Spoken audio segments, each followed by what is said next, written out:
Is the start of Diwali, otherwise known as the Festival of Lights. It's a 5-day celebration and represents a significant date in the calendar of many religions. Well, Ria has been discovering some creative ways the event is marked.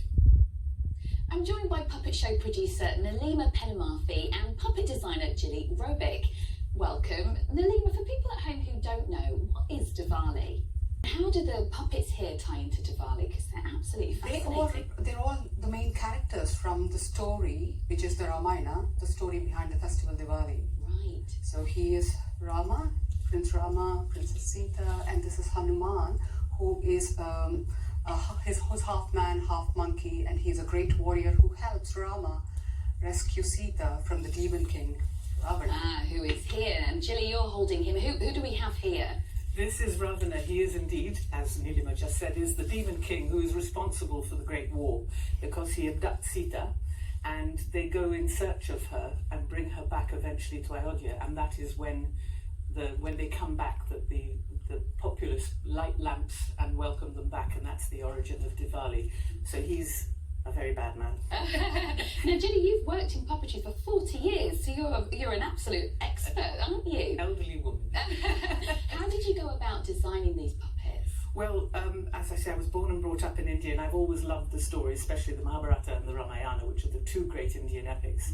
And I've always wanted to do something with them, and I sort of stopped, but I got drawn back in because this is such an amazing story, really world-class story, and stories, because it's full of them. And I wanted to bring in elements of ancient Indian miniature painting, other types of traditional painting, and Indian fabrics, not just in the costumes, but also in the elements of the set and the props and things like that. So, because they are second to none, and they're absolutely beautiful. How long does it take to make something like this? Because they're so delicate.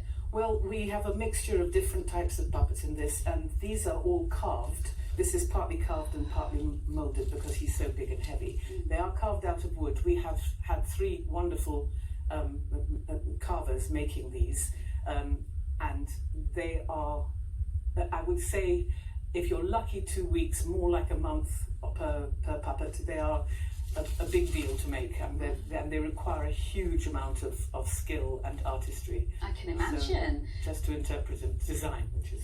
Nalima, what inspired you to use these puppets to tell the story of Diwali? The background is basically it all started because my boys did skits and storyboards at school on the Ramayana, and they thought they would like to write it their own way, and they took a few years, about 4 years, and while they were at school they rewrote it in their own way and narrated it as an audiobook. And the audiobook received quite good reviews.